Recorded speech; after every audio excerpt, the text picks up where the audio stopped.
I never expected to be chosen. That's not me being self-pitying.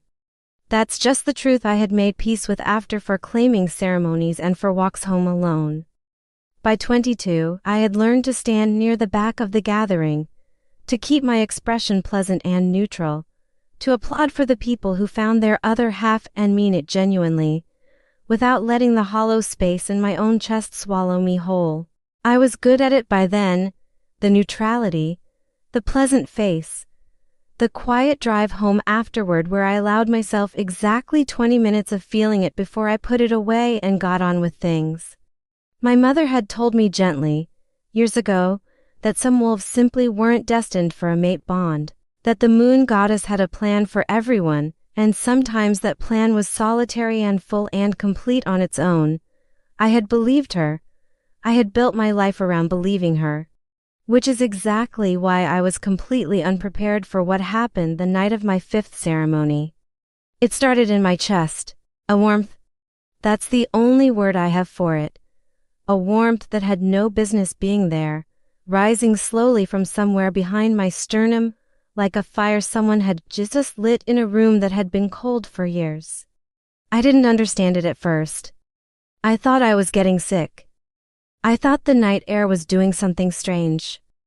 I pressed my hand flat against my chest and stood very still and tried to breathe through it. And then my feet moved. I didn't tell them to. They just moved, carrying me forward through the gathered crowd, stepping around people without me consciously navigating, aimed at something I couldn't see yet but somehow already knew. And then I saw him. Chris Voss.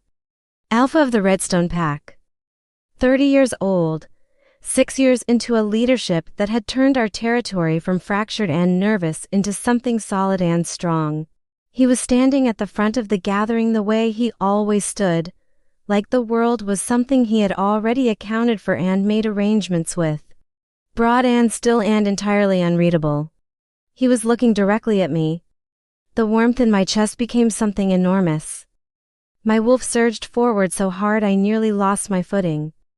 Every part of me was screaming a word I had stopped letting myself hope for. Mate. I took a step toward him. And I watched something happen to his face. His eyes went wide. Not with surprise exactly, but with recognition. With the same pull I was feeling. I could see it. It was unmistakable and raw and completely real. The alpha of the Redstone Pack felt the bond snapping into place between us, and for one unguarded second, his face showed every bit of it. And then it was gone. Like a shutter coming down. Like a door slamming in a house that had been open all summer. His jaw tightened. His hands closed into fists at his sides. He took one step backward, deliberate, controlled, as though he was physically stopping himself from walking toward me. I stopped moving. He turned away. Not quickly. Not rudely. But on purpose. With the full weight of a decision behind it. I stood in the middle of the ceremony ground while everyone around me buzzed and cried and found each other. And I felt the warmth drain out of me like water from a cracked cup. I stood there and I made myself breathe. I made myself hold my face still. I made myself wait until I was far enough from the crowd that no one would see. Then I walked to the edge of the forest and sat down in the grass and I cried. Not because I was weak. I want to be clear about that. I cried because something real had just been taken away before I even had a chance to hold it. And grief is the only honest response to that. I cried for an hour. Then I wiped my face, stood up, and went home. That was me at 22. Practical about pain. Efficient about moving on. I had no idea I'd gotten everything wrong. Part 2. The rejection. He summoned me to his office 3 days later. My friend Jada said to hold my head high. My brother said it was probably just protocol. I said nothing, because I had already read the look on his face at the ceremony, and I knew what was coming. And the only question was whether I would be dignified about it. I decided I would be. His office smelled like pine and rain and something warmer underneath that I now understood was his scent. The thing my wolf had recognized before my brain caught up. It hit me the moment I stepped inside the room, and everything animal in me lunged forward wanting to get closer. I held my ground near the door. He was standing with his back to me, looking out the window at the territory below. He didn't turn around when I entered. He said my name to the glass. I said his title back to him, and even in those 2 words, 2 syllables each, I could feel the shape of what was about to happen. He told me the bond was a mistake. He said the moon goddess made mistakes sometimes. He said he was releasing me, not rejecting me, as if the distinction mattered. I asked him to just say it. To tell me he didn't want me. To stop dressing it up in careful language and give me the plain truth so I could take it and leave. He said it didn't matter what he wanted. I told him it mattered to me. He told me I should go. And something in me, some last stubborn piece of dignity, refused. I asked him to look at me. I stood in his office and I asked the most powerful wolf in the Northern Territories to look me in the face while he did what he was doing. He turned around. And what I saw in his face when he finally faced me, I didn't understand it then. I filed it away the way you file things that don't make sense yet, tucked into a corner of memory labeled confusing and revisit later. What I saw was tension around his eyes that looked almost like pain. A jaw working too hard for a man who was supposed to be certain of his choice. Hands that weren't quite steady. I didn't understand it, so I did what I had come to do. I released the bond myself. I spoke the words before he could. Because I wasn't going to stand there and let him recite a formal rejection at me like I was a business matter being resolved. I said the words, and I turned around, and I walked out. I made it all the way down the stairs and out the side door and across the east lawn before my legs decided they were done cooperating. I sat down in the grass and I cried again. Harder this time. The kind of crying that isn't pretty or quiet, the kind that comes from somewhere below your ribs and doesn't ask permission. Then I got up, and I went back to my life. I was very, very good at going back to my life. What I didn't know, what I couldn't have known, was that somewhere above me in that office with the pine andrane smell, the alpha of the red stone pack slid down the wall and sat on the floor with his head in his hands. And he didn't move for a long time. I found that out later. It didn't make the 8 months easier knowing that. But it changed the shape of them. Part 3, the 8 months. I am going to tell you what 8 months of that feels like.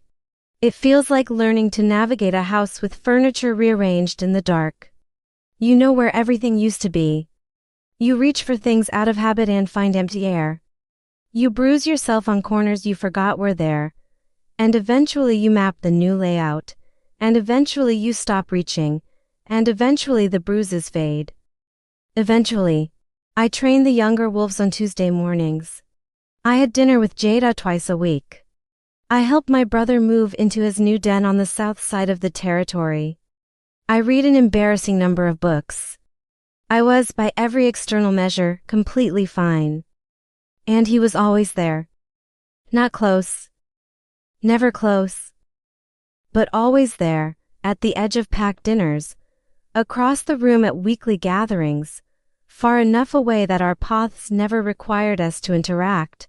Near enough that I was always aware of exactly where he was. He watched me. I know that now with certainty, though at the time I only suspected it. Jada confirmed it when I finally asked. She said he looked at me constantly when he thought I wasn't looking, and that she had no idea what to make of it, and that something was clearly wrong with him, but she couldn't figure out what. I couldn't figure it out either. What I noticed, the thing that burrowed under my skin and refused to let me fully dismiss him the way logic said I should, was that he never touched me. Not once. Not in passing. Not the accidental brush of hands that happens in a pack constantly, casually, the way pack wolves move through each other's space without thinking. Chris moved through rooms in a way that ensured he would never accidentally make contact with me. I thought it was disgust. I thought he found me so unpleasant to be near that he was actively avoiding the possibility of contact. It made the rejection worse somehow, made it feel not just like a decision but like a verdict. I told myself the memory of the bond would fade. I told Jada it was fading. Neither of us was fully convinced. And then my grandmother died, and everything changed. Part 4, Grandmother's Secret. Her name was Rose Marsh. She was 91 years old and she had lived in the same stone cottage on the edge of Pack territory for 60 of those years, tending an herb garden that always smelled of something you couldn't quite name and keeping secrets the way other people kept heirlooms, carefully, privately, never displayed. I loved her. I want to say that clearly. I loved her the way you love someone who was always warm to you, always present, always steady. She made me soup when I was sick and told me stories about the old Pack and never once made me feel like the unmated grandchild was a disappointment. I loved her, and I spent a week clearing out her cottage, and on the 5th day I found the cedar box hidden under the floorboards beneath her bed. It was small, locked. I broke the latch with a kitchen knife because no key existed, and inside were papers, so old they crackled at the corners, and 3 glass vials of something dark and long since dried. I sat down on my grandmother's bedroom floor and I started reading. I will not tell you everything the document said, because some of it I still can't think about without my hands going cold. But the shape of it was this. For generations ago, members of my family entered into a blood covenant with a council from the Eastern Ridge Territory. The covenant's purpose was the destruction of the Voss bloodline's power over the Northern Territories, not through violence, but through something slower and more certain. A curse, written into the contract, that would activate the moment the alpha of the Red Stone Pack touched his fated mate with intent. Skin to skin. The first real touch. And when it activated, it would begin to drain the mate. Slowly, quietly. Life force and vitality and the wolf's essence, pulling out of her like heat from an open window. She wouldn't know why she was declining. He wouldn't know the source. Both of them would suffer without understanding. And eventually, if the contract ran its course, she would be depleted and he would be left mateless, and the bloodline would weaken and the Eastern Ridge would assume power over everything my pack had built. My family had done this for land rights, for safety guarantees, for the promise of protection. They had agreed to have their granddaughter killed, a granddaughter they hadn't met yet. A girl who hadn't been born. For land rights, I sat on the floor of my grandmother's cottage for a long time, and then I thought about Chris, about the way he turned away from me at the ceremony, about the way he has spent 8 months ensuring he never once touched me. About the tension in his face that I had labeled disgust and now understood was something else. Entirely he knew. He had known about the curse, or something like it, and he had turned away from me to save my life. He had rejected me, had let me walk out of his office believing I wasn't wanted, because the alternative was touching me, and beginning a countdown toward my death. I drove 90 miles an hour to the Pack house. Part 5. The truth between us. I didn't knock. I opened his office door, and I put the cedar box on his desk, and I looked at him and I said, "Tell me I'm wrong." The way he looked at that box, that's the moment I was certain. Something moved through his face, something that had been held back for 8 months breaking through in a single unguarded second. He asked where I'd found it. I told him. I asked him to tell me it was simple, that he hadn't wanted me, that the rejection had been real. I needed to hear him say it. I needed the plain truth, whatever it was. And he said it doesn't matter what he wanted. I had heard him say that before. In this same office 8 months ago. And the second time it hit me differently, not as a dismissal, but as something closer to devastation. It doesn't matter what I wanted is not a statement of indifference. It is a statement of someone who has removed themselves from the equation entirely, who has decided that what they feel is less important than what is safe. He told me what he knew. The curse. The blood covenant. What would happen if he touched me? I told him about the covenant structure, that it was contractual, that blood magic built on contracts has rules, that if we could prove the Eastern Ridge Council had misrepresented their authority in the original agreement, the foundation of the curse would collapse and the curse would go with it. I watched him understand it. Watched the alpha's mind, the part of him that was always calculating, always 3 moves ahead, begin to see the shape of a solution. And then, underneath all of it, I said the thing I had come to say. I told him that it wasn't the rejection that had broken something in me. It was him deciding alone. It was him treating me like a thing to be protected rather than a person to be trusted. It was 8 months of believing I was the mistake when the truth was that he had been fighting, the whole time, to keep me alive. I told him I would rather have known. I would rather have grieved beside him than alone. He said he didn't think he deserved someone to grieve with. That stopped me cold. I looked at him across the desk with the old documents spread between us, and I understood something I hadn't understood before. This wasn't just a man who had made a hard choice. This was a man who had decided, somewhere along the way, that his own pain was not worth sharing. That his burdens were his to carry and no one else's. That loving someone meant shielding them so completely that they didn't even know there was something to be shielded from. He was the most powerful alpha in the Northern Territories, and he had been carrying this alone for 8 months, and before that, how long? How long had he been deciding that things were his problem and no one else's? I told him that if we were going to actually be mates, that could not happen again. He promised me. I looked at him for a long time, reading his face, looking for the truth in his gray eyes. Then I nodded. Once a decision made, okay, I said, and I meant it.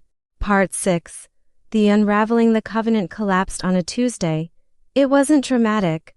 I think I had been expecting something to announce itself, some crack in the air, some visible shift in the world. But Helena, the blood covenant lawyer Chris had imported from 3 territories over, simply looked up from her documents and said the misrepresentations were provable. The Eastern Ridge Council's authority had been fraudulent. And the curse had no legitimate foundation to stand on. Lies, she said. Our load-bearing walls in blood magic, pull the lie and the structure comes down. It came down quietly. Chris felt it go. He told me later it was like a knot untying itself behind his sternum. A tension so old he had forgotten it was there until suddenly it wasn't. He stood very still for a moment, the way you stand when something you've been bracing for stops coming. Then he crossed the room and he touched my face. Just that, just his palm against my cheek, warm and steady, nothing terrible following it, no drain, no darkness, just his hand and my face and both of us breathing. I looked up at him and asked if it was really over.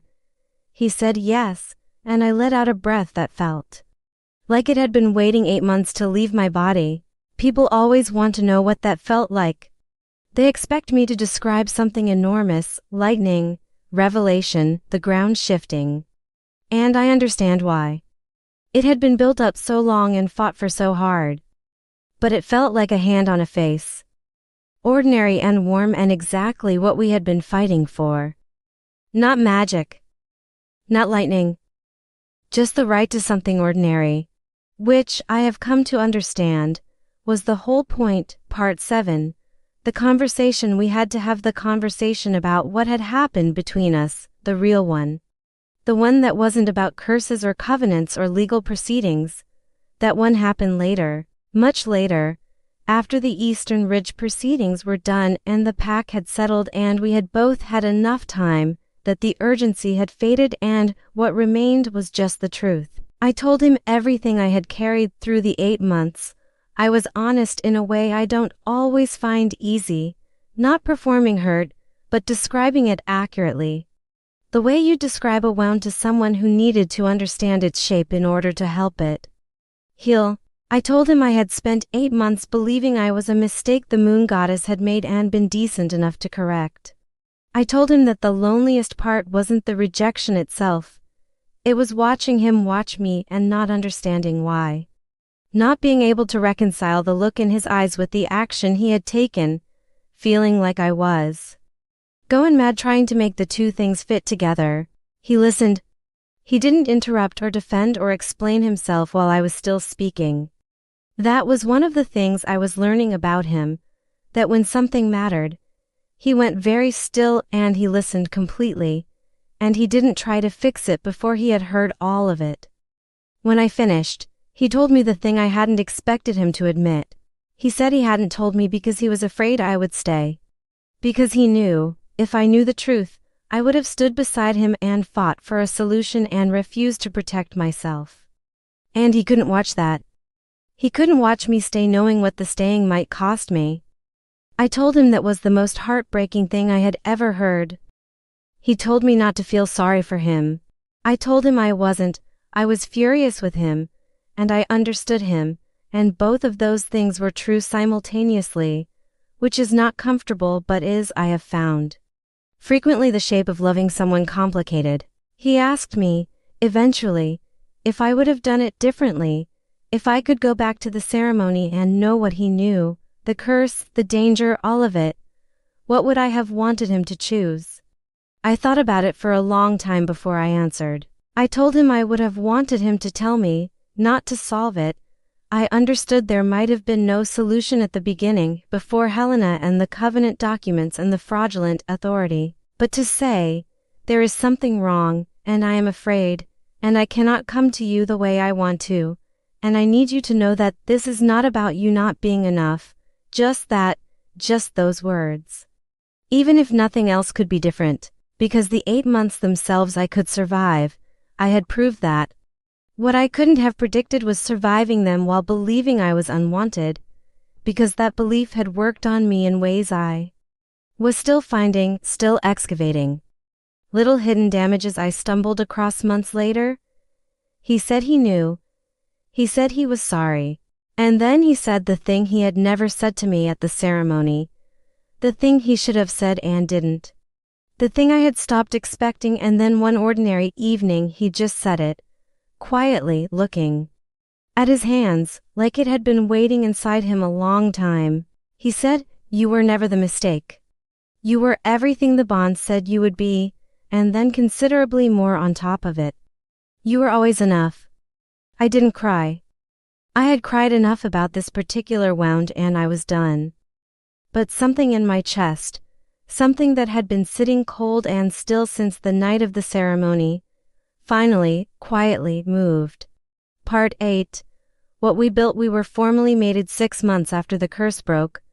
The ceremony was small, only people who had earned the right to be there, Jada, who cried from beginning to end and apologized for nothing, Darren, the Gamma who had known everything and carried it nearly as long as Chris had, standing at the back with his arms crossed and his eyes suspiciously bright, my brother, who gave a speech so catastrophically sincere and poorly organized that everyone laughed and cried at the same time, and Helena the covenant lawyer, who had been invited as a joke and arrived with perfect punctuality and stood slightly apart from everyone else with her reading glasses in her pocket and an expression that suggested she had witnessed stranger things in her career, though perhaps not many.